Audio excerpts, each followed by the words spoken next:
अस्सलाम वालेकुम दोस्तों, मैं हूं अज़ीम महमूद और आप देख रहे हैं मिस्टर इंजीनियर।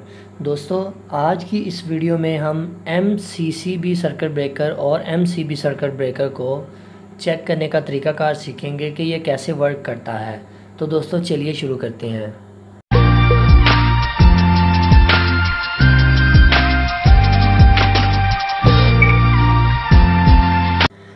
जी तो दोस्तों, जैसा कि मैं पहले भी एक वीडियो बना चुका हूं जिसमें मैंने आप लोगों को इसकी टाइप्स के बारे में कम्प्लीटली डिटेल के साथ बताया था कि इसकी कितनी टाइप्स हैं। तो चलें आज के टॉपिक की तरफ आते हैं। तो देखते हैं कि हमारा जो MCB सर्किट ब्रेकर है या MCCB सर्किट ब्रेकर, इसके अंदर क्या चीज़ लगी होती है। तो सबसे पहले आपके सामने मैं ये एक सर्किट ब्रेकर आपको दिखाता हूँ। ये C6 आपको नज़र आ रहा है। ब्रेकर चाहे कोई भी हो, उसके ऊपर उसकी रेटिंग लिखी होती है। अब मेरे पास C6 यानी कि 6 एम्पेयर का एक ब्रेकर है। तो आज की इस वीडियो में हम इसे ही देखते हैं कि इसके अंदर क्या मैकेनिज़्म होता है, ये कैसे वर्क करता है। इसे खोलने के लिए आपको इसके अंदर कुछ इस तरह से, मैं ज़रा दिखाने की कोशिश करता हूँ। इस तरह से इसके अंदर सिल्वर की फिटिंग नज़र आएंगी, लंबी सलाख की तरह होंगी। आपने जस्ट करना ये है कि इधर से इसको प्रेस करना है, ज़ोर लगेगा यहाँ पर आपने इसको प्रेस करना है तो ये दूसरी साइड से ये बाहर आ जाएंगे। तो इसे ऐसे बड़ी ही आसानी के साथ आप खोल सकते हैं। चूँकि मैंने इसके अंदर से सभी को निकाल दिया है, तकरीबन 4 से 5 होते हैं, तो अब मैं इसे खोलता हूँ। जी तो जैसा कि आप लोग ये देख सकते हैं कि हमने MCB को खोल लिया है। अब सबसे पहले हम इसके कुछ पार्ट्स की जो डिस्कस करने वाले हैं कि इसके अंदर कौन कौन सी चीज़ें कहाँ कहाँ पे लगी हुई हैं। तो सबसे पहले ये अपर पॉइंट है जो कि ऊपर वाली साइड से, जहाँ पर हम इसे मेन देते हैं। ये लोअर पॉइंट है जहाँ से हम आउटपुट लेते हैं, ठीक है। इसके बाद हमारे पास एक सोलिनॉइड कॉइल आ जाती है, जो कि ये आपको नज़र आ रही है। ये कॉइल, इसे हम सोलिनॉइड कॉइल भी कहते हैं। तो इसका काम होता है, जब इसके अंदर से करंट गुजरती है तो ये फ्लक्स को जनरेट करती है। और इसके बाद हमारे पास ये एडजस्टिंग बोल्ट हैं। आपको इसका पता होगा कि ये बोल्ट जो इसे टाइट या लूज़ करने के लिए काम आते हैं। और इसके अलावा हमारे पास ये एक ऑन ऑफ स्विच है जो कि इसे ऑन या ऑफ़ करवाता है, हमारे ब्रेकर को ट्रिप करवाता है, जिससे हम दोबारा इसे रीसेट पोजीशन पर ऑन कर सकते हैं। और अब आपको ये इसके अंदर एक आर्क ड्राइंग प्लेट नज़र आ रही होगी। ये मैं ज़रा खोलने की कोशिश करता हूँ। ये है, ये एक आर्क ड्राइंग प्लेट है। इसका काम ये होता है कि जब भी हमारे सर्किट में आर्क की बात कर रहा हूँ कि आर्क, जैसा कि आप लोगों को पता है कि जब भी दो पॉइंट्स आपस में जुड़ते हैं तो वहाँ पर एक शोला सा बनता है। तो ये उसे ख़त्म करने के लिए इस्तेमाल की जाती है ताकि वो शोला ना बने। जैसा कि आप लोग ये देख सकते हैं कि अंदर यहाँ पर आपको हल्का सा नज़र आ रहा होगा। इस तरह से जो स्पार्किंग होती है ये उसको ख़त्म करने के काम आती है। और इसके अलावा हमारे पास ये मूविंग कॉन्टैक्ट है जो कि मूव होता है। मैं ज़रा दिखाता हूँ आपको। ये आप लोग देख सकते हैं, ये जो मूव हो रहा है, ये वाला कॉन्टैक्ट, इसे हम मूविंग कॉन्टैक्ट कहते हैं। और ये वाला कॉन्टैक्ट, ये फिक्सेबल कॉन्टैक्ट होता है, ये फिक्स ही रहता है। ये यहाँ से होकर इधर से होकर आ रहा है यहाँ पर, तो इसे हम फिक्सेबल कॉन्टैक्ट कहते हैं। तो इसमें ये दो किस्म के कॉन्टैक्ट होते हैं। और लास्ट पर हमारे पास फ्लेक्सिबल एक कोर होती है, ये आपको नीचे नज़र आएगी। इसकी मैं ज़रा दूसरे ब्रेकर से आप लोगों को दिखाने की कोशिश करता हूँ। तो ये आप लोग देख सकते हैं कि इसमें भी सेम वही चीज़ें लगी हुई हैं, वही बाकी सारा कुछ।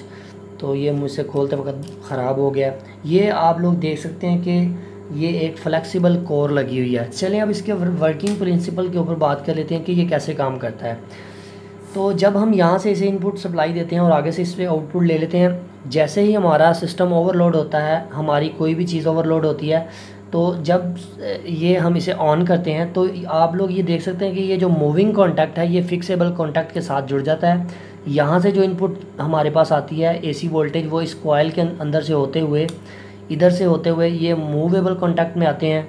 जैसे ही ये ऑन होता है, यहाँ से होते हुए ये इस फ्लेक्सिबल कोर के अंदर से होते हुए हमारे पास आउटपुट के ऊपर आ जाते हैं। तो अब जैसे ही सिस्टम हमारा ओवरलोड होता है, ये हमारे पास ये फ्लेक्सिबल कोर है, ये इस कॉन्टैक्ट को अपनी तरफ खींचना शुरू कर देती है। मैं आपको दिखाने की कोशिश करता हूँ। ये देखिए अभी इसके साथ कनेक्टेड है, ये मूवेबल कॉन्टैक्ट फिक्स के साथ कनेक्ट है।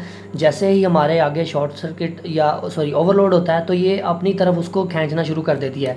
तो ये हमारा जो कॉन्टैक्ट है ये वापस इस जानिब आ जाता है और हमारा सर्किट ऑफ हो जाता है।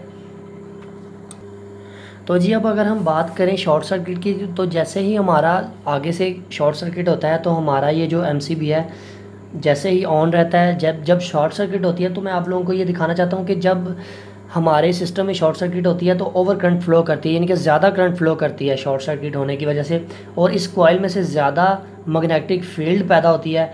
उस ज़्यादा मैग्नेटिक फील्ड पैदा होने की वजह से इसके अंदर एक ये स्टिप लगी हुई है। जैसे ही ज़्यादा मैग्नेटिक फील्ड प्रोड्यूस होती है तो इसके अंदर एक आप लोगों को स्टिप नज़र आएगी, ये बारीक सी है। मैं जैसे ही ओवर करंट फ्लो करती है तो ये इसको ऐसे पीछे की तरफ धकेल देता है। मैं ज़रा दोबारा से दिखाने की कोशिश करता हूँ। ये ज़रा देखिएगा, ये हमारा ब्रेकर ऑन है।